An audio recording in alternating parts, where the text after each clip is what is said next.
There we go. Okay, good afternoon, Dr. Nyan. Welcome good afternoon to this conversation on COVID and COVID vaccines. For by brief way of introduction, Dr. Dougbeh Chris Nyan is a Liberian, a lot of slashes, medical doctor, research scientist, inventor, and social activist. He has been a friend to CelebrateLAB for many years, worked actively as a lab ambassador for the past 3 years, I believe. Am I mistaken? I think 3 or 4 years he's been working to improve laboratory sciences, specifically in Liberia and in the West African region as a whole.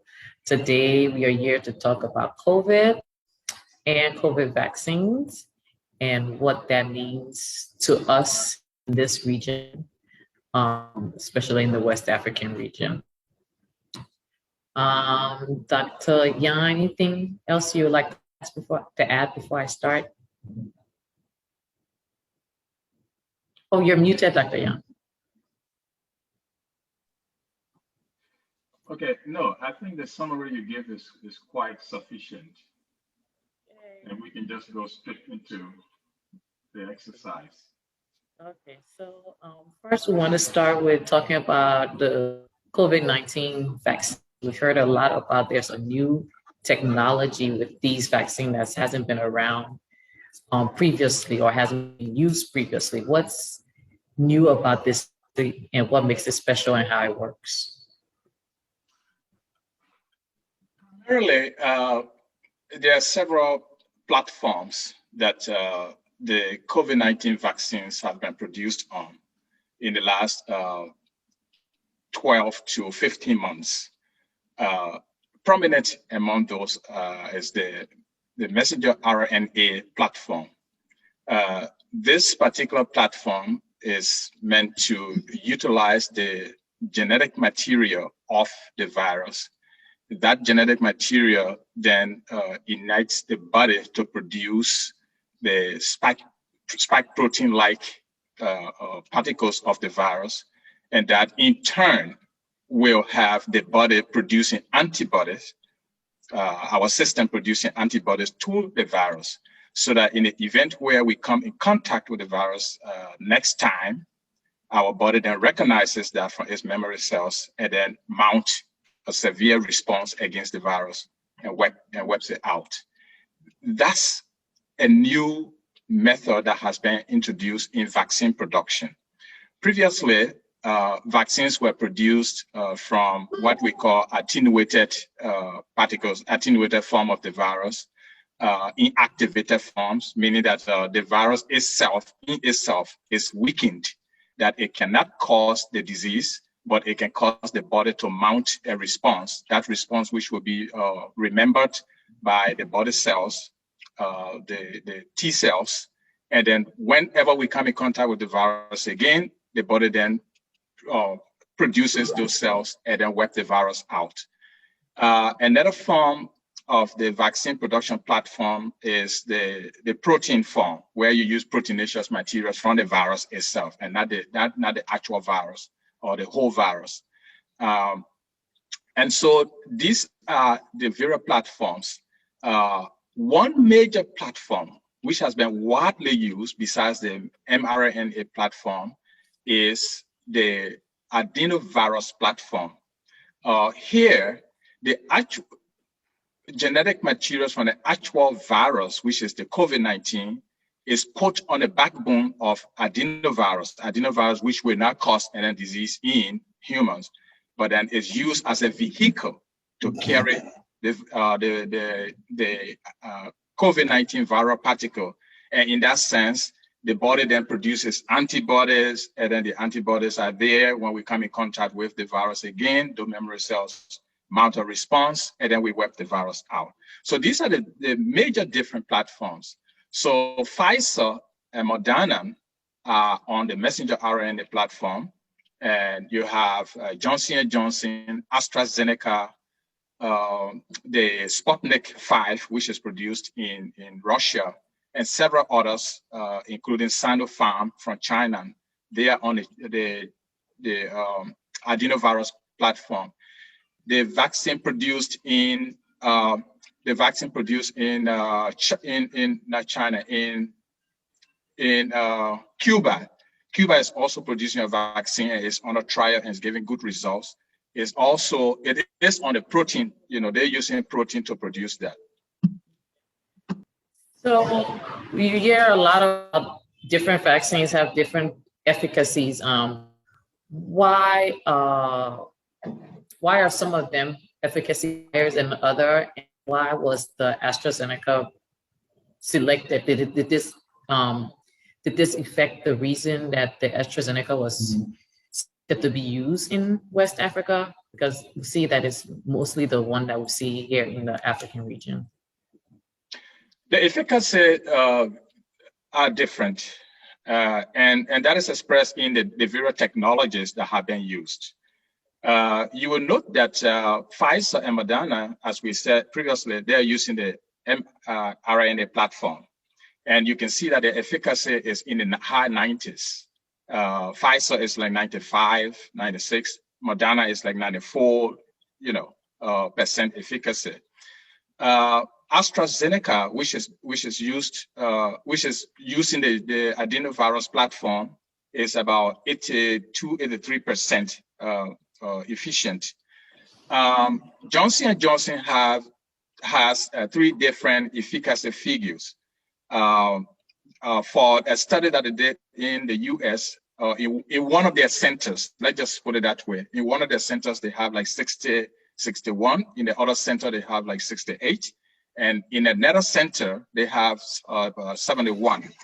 So the efficacy differ due to the different aspects of the technology that are being used.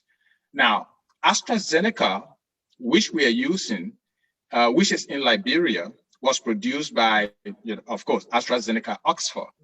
And they conducted their studies in various centers around the world, just as Johnson & Johnson also conducted their studies around the world. They conducted their studies in South Africa, in Britain, in South America, and to a larger extent in the Middle East as well, and I think India. So these 2 vaccines, they have a much more broader global coverage, and they were conducted during the time of the variants, coming all around the world. The South African variants, the UK variant, most of which we see in the United States as well, and the most recent double mutant variant that is emerging out of India. So that is how these efficacies are. Now, we are using the AstraZeneca because it is that vaccine that was donated to Liberia and most of pretty much all of the African countries and some low and middle income countries. It was donated by an organization called Gavi, which sourced a lot of funds from philanthropy, from big Western donors, donating countries like the United States and countries in Europe. And then they get these vaccines and give them to countries that cannot afford to buy them. Under this pandemic, that was the arrangements made. And so that's why we have AstraZeneca. I know AstraZeneca has been associated with some very rare side effects, probably I think, which is the next question you will probably want to ask, we will go into. But let me stick with why these different efficacies are the way they are. Okay. Thank you, Dr. Nyan. Actually, you mentioned the AstraZeneca has some known or to some severe side effects. So we just want to talk about what are some of the common ones you see and what are those severe side effects that we have been seeing for the AstraZeneca vaccine? Yes. Generally, these vaccines once we administer them, the patient will experience some side effects.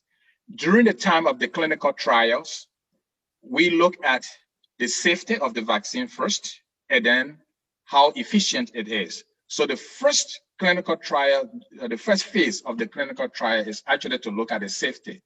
And these vaccines have crossed all of those barriers where they have been determined to be safe, they've been determined to be efficient, just as we have previously discussed their efficacies. When administered, the vaccines will present symptoms like sword on the injection arm or injection site, because we administer it intramuscularly, and then you experience fever, which is one of the most common reactions of these vaccines. And fever is a general reaction of a lot of diseases. But for this particular purpose, a healthy person taking this vaccine may experience fever. The fever is meant to actually indicate to us that the vaccine is working, that your body is recognizing something and it is producing something. So that's one. Others have experienced fatigue, lethargy, and very minor other side effects. But one of the major ones that have come to the fore in recent times has been this blood clot, which we have experienced with both the Johnson & Johnson and the AstraZeneca. This issue of blood clot is very, very rare. And it was caught just in time during the time of the initial administration. Already about, say, 20 to 25 million doses globally of AstraZeneca has been administered. And we've only seen, in the United States, for example, we saw about 15 to 20 of those cases and only one death. So when you look at the statistic, you see that it is, negligible. We have more people dying from COVID-19 than anybody dying from this vaccine. If you look at the number, Liberia alone, we have almost 85 deaths. We have been administering the vaccine very gradually. People are responding to it now, from some of the exercises that we did when I was in the country. We've not had any report of any death in the first place, but we've seen deaths from COVID-19 globally. Look at what is happening in India presently, where the death toll is just skyrocketing, but nobody has reported any death from the vaccine. So this is this rare issue of blood clot that can be treated if caught on time. Hopefully that our doctors in Liberia and other parts of Africa and the low and middle income countries can handle this particular aspect of the side effects that this vaccine may cause. And again, the vaccines are safe, they are effective, and this is just a very, very rare side effect of the vaccine, which is still being studied. Okay. So in follow up to that though, I was just wondering, for most of the vaccines that you will take throughout your life, are these side effects any worse or different than what the side effects we're seeing from the vaccine? Are they any different or worse than what you would see for your normal, let's say, measles or any one of those other vaccines that we're taking in our daily lives? Quite a very important question. Those side effects are not different from side effects that we receive from vaccines like tuberculosis vaccine, measles, rubella vaccine, polio back in the days when it was being given as an injection. Now polio vaccine is given orally. Hepatitis B vaccine, influenza B vaccines, and numerous other vaccines, yellow fever, for example. Those minor side effects that we listed earlier are no different from the side effects that you will receive from these vaccines. And that is why I asked our population not to be afraid, but to have confidence in the fact that these vaccines were thoroughly processed on the most rigid of clinical trials ever in the history of clinical trials. And they are safe, they are effective, and we should have no fears in taking them. And so my next question, continuing the conversation of side effects. So one of the things I've heard is that have knowledge base. We haven't had the time long enough to determine the long side effects of this vaccine. What I know we haven't studied those, but what are some of the things that people think could be some of the long-term effects of this vaccine? What are some of, are there any concerns? Well, when we produce vaccines or medications for that matter, our interest is the long-term benefit. And what I can speak of is the long-term benefit of these vaccines, the COVID-19 vaccines. One, although we don't yet know how long the immunity that it induces will last, and that is still being studied at the moment, we know that the vaccines protect us from infection. The vaccines will protect us from infections. The vaccines, as have been noticed, can keep us from going to the hospital because of COVID-19 infection, meaning keep us from hospitalization. And the vaccines now and in the future, if taken, meaning if you take the 4 dose, some vaccines are 2 doses, some particularly Johnson & Johnson is 1 dose, those vaccines will keep us from dying, because that's the ultimate endpoint. If you get sick, you go to the hospital, you are not treated, ultimately from this infection we die. So those are the 3 major outcome or benefits that we will accrue from this vaccine, and we are now accruing from this vaccine. Okay, thank you, Dr. Yan. You mentioned earlier that you spent some time in Liberia doing some outreach activities. What are some of the common rumors you've heard, and how do you address and correct any misinformation? It was quite interesting because Liberia is not unique in its situation, and like I said during those broadcasts and those outreach, these are issues that are global, but they are expressed in particular locality and jurisdiction based on the conditions in that particular jurisdiction. In Liberia, there was a high degree, and there is still a high degree of hesitancy and doubt about the vaccine. That is largely, I think, due to the fact that the people, they inhabit a lot of mistrust. And that has its own reasons, which I don't want to go into for purpose of this particular broadcast and this interview. The second thing is the huge number of misinformation that circulates, whether on the internet or by word of mouth, excuse me. The third thing is the lack of understanding of the science. Because, and where I would say ignorance of the science, ignorance not necessarily in a negative sense, but meaning not knowing the science. So if you don't know how this vaccine operates, people then tend to create a lot of mis and false information around it. The other thing is the question of people saying, which is specific, that the vaccine was made just to exterminate Africans. And exactly that's what I was saying. It depends on the location. Now in Africa, people are thinking that the vaccine was made to exterminate Africans. And these are all wild thoughts that have no basis in science, in facts, and have no basis in any evidence. The vaccines were produced based on thorough scientific principles and guidance. And they were studied and thought to be effective and safe. That's number one. The vaccines were not produced to be used as an exterminating instrument for Africans. The question that I asked during my outreach was, why is it that we were not always afraid of the other vaccines that we took that came from the same Western countries, but only now they will want to use this one vaccine to exterminate all of us? And no one could answer that question. It was pretty much rhetorical, and I didn't really require an answer to that from anybody. But you can see where some of the misinformation lie.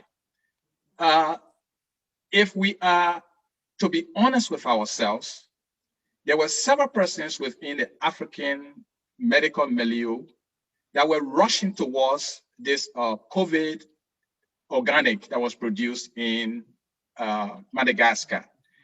That was not thoroughly, it was not even tested. We have no scientific data to that, no efficacy, no safety data, but people were rushing to it. So my question to our African population is, if you were rushing to something that was not even tested, we don't know about, why are you afraid of something that has been thoroughly tested and we have data for that? And all of these brought them to think for themselves and understand that, okay, our own son, our own brother, our own father, etc., whatever the nomenclature was, is telling us these things and is telling us the truth. And they begin convinced that they will now go to take the vaccine.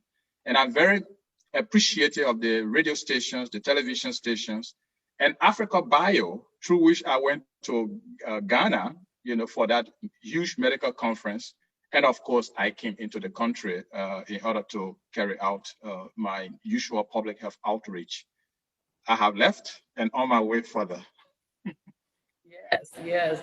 Thank you.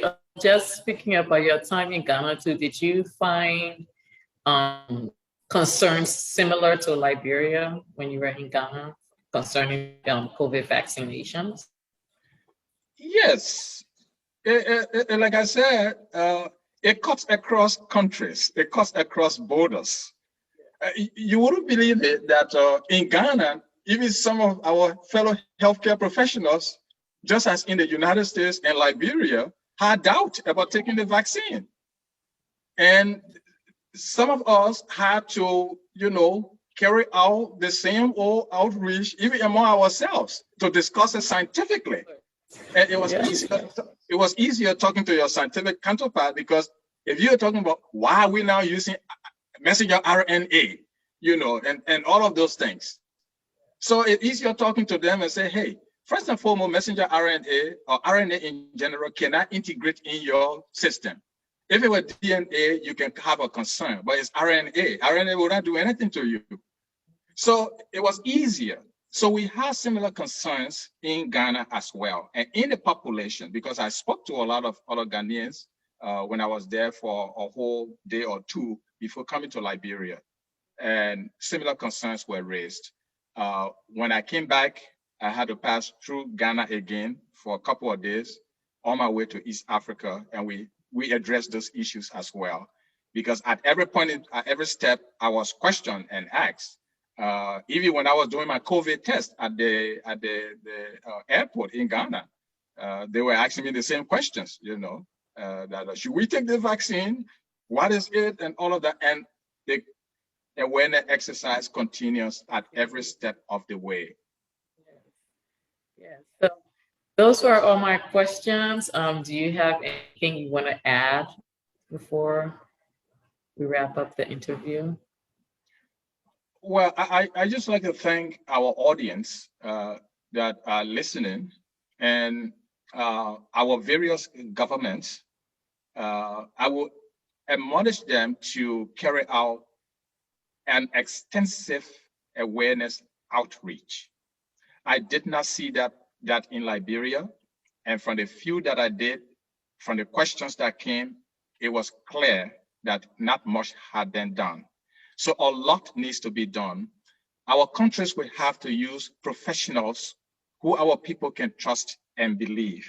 Just as in the United States, if the Black population is doubting, they use the very professionals from that community. If the Asian populations are doubting, if the Hispanic populations are doubting, they use the professionals from that area. So I think our countries should take similar approach. The way the vaccine is being rolled out, particularly in Liberia, I have suggested a rearrangement of the rollout. That you need to vaccinate the healthcare workers, the elderly patients or elderly persons, and people with underlying conditions first. In that same first line, you could include some top-level government officials who should take the vaccine, show their arms, just as Akufo-Addo has done in Ghana, just as Paul Kagame has done in Rwanda. just as President Biden and other people have done, so that the people then in your country will have the confidence that if my president can take it, if my minister can take it, I can also take it. That's another thing. I will admonish our people to understand that the vaccines are safe, they are effective. Take it. It will save your lives and it will save the lives of others. Keep wearing your masks, keep washing your hands, and meeting as much as a distance as you can. I know it's difficult in Waterside or the red light market, but try the best you can. So if you can combine all of these, we will defeat this virus and this pandemic. I thank you. Thank you very much, Dr. Yan. This was very informative and educational, and the hope is that it will help, it will reach more people, and more people will understand the need that we have to take this vaccine and how we can fight this pandemic, which is still, I know people think it's not serious, but it's raging in lots of other places, especially in India right now. And we have a huge Indian population here in Liberia, so that's correct. That's still a concern here. So right. Thank you very much. You're most welcome. I appreciate the time. Thank you. Have a good day. You too. Bye. Have a blessed one.